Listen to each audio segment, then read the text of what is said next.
Hello everyone, my self Laxmichand from mathematics solution. आज मैं आपको डिस्कस करूंगा डिफरेंशिएबिलिटी ऑफ द फंक्शंस।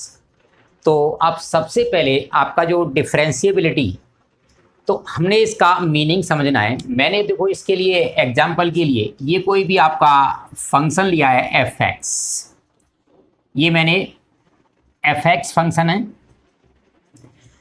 और मैं इस पॉइंट पर डिफरेंशिएबिलिटी चेक करता हूँ। तो इस पॉइंट की जो कोऑर्डिनेट हैं वो मेरे x और y कोऑर्डिनेट हैं। ये वैल्यू आपकी x से यहाँ तक और ये आपका y कोऑर्डिनेट है, वैल्यू y। यदि आपने x में डेल्टा x चेंज किया है, मतलब आपने इसको इंक्रीज करके, ये डेल्टा x मैंने इंक्रीज करके सपोज करो यहाँ पर ले लिया है, तो इसका करस्पॉन्डिंग आपका जो y में चेंज आएगा,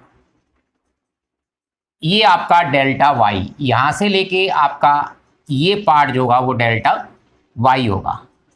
अब मैं इन दोनों पॉइंट को ज्वाइन करता हूँ तो ये लाइन फॉर्म होगी। तो यदि ये एंगल आपका थीटा है तो ये एंगल भी आपका थीटा हो जाएगा और delta y upon delta x ये आपका टेन थीटा के इक्वल आएगा यहाँ पर।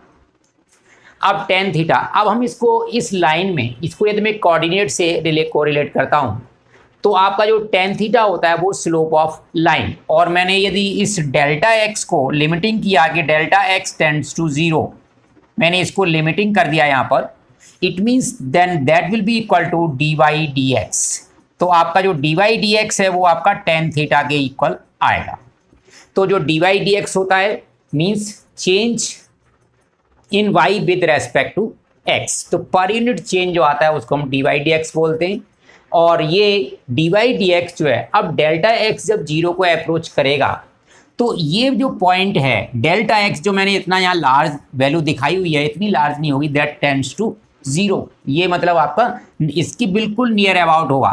तो ये पॉइंट भी यहीं पर कोइंसाइड करेगा, means then this line will be tangent to this curve. तो आपका जो डी वाई डी एक्स है ये आपका जो इंडिकेट करता है slope of tangent to the curve. अब आपका डिफरेंशिएबिलिटी समझने के लिए मैंने देखो ये फंक्शन सेम लिया हुआ है और ये मैंने यहाँ पर इस पॉइंट पर ये टेंजेंट ड्रॉ किया है। तो अब डिफरेंशिएबिलिटी का मतलब आपका है कि इस पॉइंट पर one and only one tangent can be drawn. इस पॉइंट पर कोई भी दूसरी टेंजेंट ड्रॉ हम नहीं कर सकते, केवल एक यूनिक टेंजेंट ड्रॉ कर सकते हैं इस पॉइंट पर। तो इस पॉइंट पर आपका फंक्शन जो है वो डिफरेंशिएबल होगा। यदि आपकी मोर देन वन टेंजेंट्स हैं तो इस पॉइंट पर आपका जो है, जिस पॉइंट पर भी आपका मोर देन वन टेंजेंट्स हैं तो वहाँ पर आपका फंक्शन डिफरेंशिएबल नहीं होगा। तो इसलिए कोई भी आपका फंक्शन है और मैंने उसका एंड पॉइंट ले लिया है, ये मैंने कोई भी न्यू फंक्शन लिया हुआ है एक, और ये मैंने इस कर्व का देखो एंड है, तो यहाँ पर आप जो है more than one tangent draw कर सकते हो। It means eight this point this will be not differentiable. तो ये आपका, अब इसको हमें चेक करने के लिए आपका इस पॉइंट पर हम लेफ्ट साइड में डेरिवेटिव मतलब डी वाई डी एक्स निकालेंगे और राइट साइड में भी इस पॉइंट के डी वाई डी एक्स निकालेंगे, और जो चेंज होगा that will be negligible change, means that h tends to 0। मैंने h चेंज किया है और ये पॉइंट मैंने यदि a लिया है तो मैं यहाँ a प्लस एच पर डेरिवेटिव चेक करूँगा और इधर मैं a माइनस एच पर डेरिवेटिव चेक करूँगा। ये दोनों पर आपकी डेरिवेटिव की वैल्यू जो आएगी, डी वाई डी एक्स की जो वैल्यू आएगी, ये दोनों इक्वल आती हैं, तो हम उसको बोलेंगे फंक्शन आपका डिफरेंशिएबल होगा। तो इस पॉइंट पर जो डेरिवेटिव होगा that will be left hand derivative, और इस पॉइंट पर जो डेरिवेटिव होगा that will B right hand derivative. Next अब आपका क्वेश्चन आता है कि हम इसको डेरिवेटिव, लेफ्ट हैंड डेरिवेटिव और राइट हैंड डेरिवेटिव कैसे निकालेंगे। तो मैंने देखो सबसे पहले आपका जो डेरिवेटिव मीन्स आपका कोई भी F dash X is equal to limit x tends to c F X minus F C upon X minus C, ये इसका फॉर्मूला है। जहां पर मैंने जो c लिया है, c आपका जो पॉइंट है जिस पर आपने डिफरेंशिएबिलिटी चेक करनी है। एफ एक्स आपका जो है that is the given function, जो भी आपका फंक्शन है जिस पर आपको मतलब फंक्शन डिफरेंशिएबल है या नहीं है उस फंक्शन को चेक करना है, वो आपका गिवन फंक्शन होगा। एंड एफ सी जो है it is the value of F at C, आपका सी पॉइंट पर उस फंक्शन की वैल्यू है। तो यहां पर हम जो है इस फॉर्मूला को यूज करेंगे। अब लेफ्ट हैंड डेरिवेटिव आप जब निकालेंगे तो left hand derivative that will be equal to limit, यदि मैं सी पर ही निकालता हूं तो आप सबसे पहले करोगे x tends to c minus, ये आपका इंडिकेट कर रहा है कि मैंने लेफ्ट हैंड डेरिवेटिव निकालना है। अब अपना function F X minus F C upon X minus C. अब इसके बाद आपने यहां पर limit h approaches to zero, यहां पर आपका एफ सी माइनस एच, इसमें आपका कोई चेंज नहीं आएगा, जहां x है वहां चेंज आएगा, और ये आपका c माइनस एच और माइनस सी।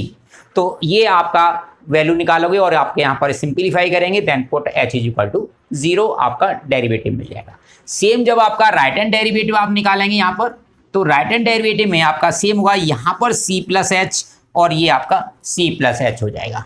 अब इसका देखो एप्लीकेशन लेते हैं। Example, check the differentiability of the function F x equal to x minus one at x is equal to 1। तो इसको देखो मैं रीडिफाइन करूंगा। तो मैंने यहाँ पर इसको क्रिटिकल पॉइंट निकालने के लिए इसको x माइनस वन को मैंने 0 पुट किया, तो आपका x की वैल्यू 1। अब इसको मैं रीडिफाइन करता हूँ, तो x less than 1, x is equal to 1 और x ग्रेटर देन 1। x आपका जब लेस देन 1 है मीन्स ये आपकी वैल्यू नेगेटिव हो जाएगी, means this function will be minus x minus 1। If x is equal to 1 then value will be 0, and if x is greater than 1 then it will be x minus 1। तो ये मैंने define करके इसको function को लिख दिया है f x equal to this. अब देखो सेम आपका जैसे हम क्रिटिकल पॉइंट वैसे तो उसने दिया हुआ था, तो हमारा ये जो है वो क्रिटिकल पॉइंट है, जैसे मैंने आपकी कंटिन्यूटी की वीडियो में बताया हुआ है। अब इसमें x इज इक्वल टू 1, मुझे 1 पर चेक करना है। तो देखो जहां पर लेस देन है ये मेरा लेफ्ट हैंड डेरिवेटिव के लिए आएगा, ग्रेटर देन 1 है वो मेरा राइट हैंड डेरिवेटिव के लिए आएगा, और ये मेरा फंक्शन की वैल्यू के लिए। अब मेरा जो फॉर्मूला के अकॉर्डिंग जो c दे रखा है वो 1 दे रखा है एफ एक्स। अब मैं यहाँ पर left hand derivative limit x tends to 1 minus, अब जहां भी x इज लेस देन 1 है वहां लेफ्ट हैंड डेरिवेटिव के लिए आपने लेस देन 1 यहाँ पर है, तो इस फंक्शन को कॉपी करेंगे, ये आपका माइनस एक्स माइनस 1 ये एफ एक्स हो गया।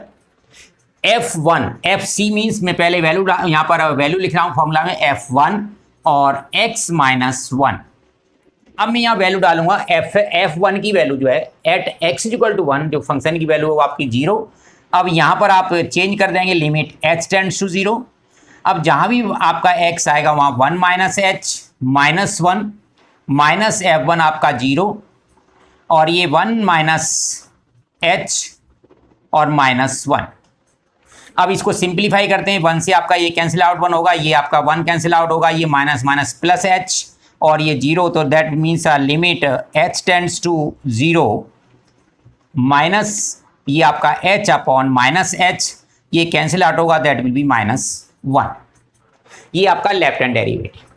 अब आपका राइट हैंड डेरिवेटिव चेक करेंगे इसका, तो आर एच डी के लिए लिमिट x टेंड्स टू यहाँ पर आप 1 प्लस लिखेंगे। अब आपका जो फंक्शन है right hand derivative x is greater than 1 means आपका फंक्शन ये कॉपी होगा x माइनस 1, एफ सी की वैल्यू आपकी मैं डायरेक्ट ले रहा हूं अब 0 अपॉन ये आपका x माइनस 1। अब यहां पर आप लिमिट h अप्रोचेस टू 0, तो ये आपका 1 प्लस एच माइनस 1 ये आपका 0 हो जाएगा, 1 प्लस एच माइनस 1। अब देखो सेम नंबर है मीन्स दैट विल बी, ये कैंसिल आउट हो जाएगा, दैट विल इक्वल टू 1। तो therefore left hand derivative is not equal to right hand derivative. तो आपका जो लेफ्ट हैंड डेरिवेटिव है वो आपका राइट हैंड डेरिवेटिव के इक्वल नहीं है, therefore at this point this function will not be. Next example, check the differentiability of the function F x equal to greatest integer x at x is equal to 2, means integral point पर आपने check करनी है। अब देखो greatest integer function है आपका, तो यहाँ पर आपने पहले ये नंबर लाइन बनानी है, ये आपका 0, मैंने ये पॉइंट 2 मार्क किया है। अब ये आपका 1, इधर आपका 3 होगा, इधर आप माइनस 1, ये नंबर लाइन, क्योंकि मुझे जब c माइनस एच करूँगा या c माइनस है कुछ भी करूँगा चेंज करूँगा तो वहाँ पर मुझे वैल्यू देखनी है। तो ग्रेटेस्ट इंटीजर की वैल्यू आपका उस लाइन की हेल्प से हम इजीली देख सकते हैं। अब देखो पहले हम लेफ्ट हैंड डेरिवेटिव, तो लिमिट आपको पॉइंट मालूम है 2 है आपका, लिमिट x टेंड्स टू 2 और माइनस फंक्शन आपका greatest integer x minus f2 आपने वैल्यू निकालनी है अपॉन x माइनस 2। अब यहाँ पर मैं लिमिट h टेंड्स टू 0, तो ये आपका हो जाएगा 2 minus H, greatest integer value हो जाएगी minus f2 means greatest integer value of 2 और upon 2 minus H and minus 2। अब यहाँ मैं सॉल्व करता हूँ, ये तो आपका कैंसिल आउट होगा। अब देखो 2 माइनस एच, तो आप 2 के लेफ्ट में आ गए हो, 2 माइनस एच, इट मीन्स इसकी जो ग्रेटेस्ट इंटीजर वैल्यू होगी दैट विल बी 1, क्योंकि ये वैल्यू आपका जो हाईएस्ट जो इंटीजर है, मेरा जो लार्जेस्ट इंटीजर है दैट विल बी 1, जिसके या तो ये इक्वल है या इससे ग्रेटर है। तो ये मेरी वैल्यू 1 हो जाएगी। तो लिमिट h अप्रोचेस टू 0, ये आपका 1 माइनस 2 और अपॉन माइनस h, तो ये आपका 1 upon h that will B not defined. ये आपकी जो वैल्यू निकल के आ रही है नॉट डिफाइंड वैल्यू है। अब आपका जो नेक्स्ट RHD, आपका लिमिट x अप्रोचेस टू 2 और ये आपका प्लस ग्रेटेस्ट इंटीजर x, ये आपकी fx minus f2 upon x minus 2। इसके बाद आपका लिमिट h अप्रोचेस टू 0, अब यहाँ पर आप क्या लिखेंगे 2 प्लस h, ये ग्रेटेस्ट इंटीजर वैल्यू है, माइनस f2, ये आपका 2 की ग्रेटेस्ट इंटीजर वैल्यू, और ये आपका 2 प्लस h एंड माइनस 2। अब ये आपका सिंप्लीफाई होकर कैंसिल आउट होगा। अब 2 प्लस एच, तो आप जो है अब 2 के राइट में आ जाएंगे, मीन्स जिसकी जो ग्रेटेस्ट इंटीजर वैल्यू होगी दैट विल बी 2। तो आपका लिमिट h अप्रोचेस टू 0, ये वैल्यू आपकी 2 minus 2 upon h, so that will be equal to 0। तो देयरफॉर लेफ्ट हैंड डेरिवेटिव आपका जो आया है वो इनफाइनाइट था, that is not equal to right hand derivative, therefore this function is not differentiable at x is equal to 2। तो इस तरह से हम जो है आपका जो इंपॉर्टेंट क्वेश्चन है ग्रेटेस्ट इंटीजर फंक्शन और मॉडुलस फंक्शन। अब देखो इसमें आपकी प्रॉपर्टी है कि every differentiable function that will be continuous, but converse is not possible, every continuous function will not B differentiable. जरूरी नहीं है ये आपका कि हर एक डिफरेंस आपका कंटिन्यूअस फंक्शन जो है वो डिफरेंशिएबल होगा। जैसे आपका मॉडुलस फंक्शन है कि modulus function is continuous for every real value of x, वो कंटिन्यूअस होता है, but then that is the not differentiable at the critical point, जहां पर वो फंक्शन अपनी वैल्यू चेंज करता है उस पॉइंट पर वो आपका डिफरेंशिएबल नहीं होता। तो वो देखो कंटिन्यूअस है पर डिफरेंशिएबल नहीं है। और आपका ग्रेटेस्ट जे तो आपका दोनों ही देखो आपका है कि वो तो ना तो डिफरेंशिएबल है ना आपका कंटिन्यूअस है एट इंटीग्रल पॉइंट, और between two consecutive integral point that will be differentiable as well that will be continuous. ये दोनों ही आपके होंगे। तो ये प्रॉपर्टी आपको यहाँ याद रखनी है। कभी कभी आपके अननोन वैल्यू निकालने के लिए क्वेश्चन आता है तो वहाँ पर हम इसको यूज कर सकते हैं कि वो कहता है कि this function is differentiable then that will be continuous also. Thank you students, thank you for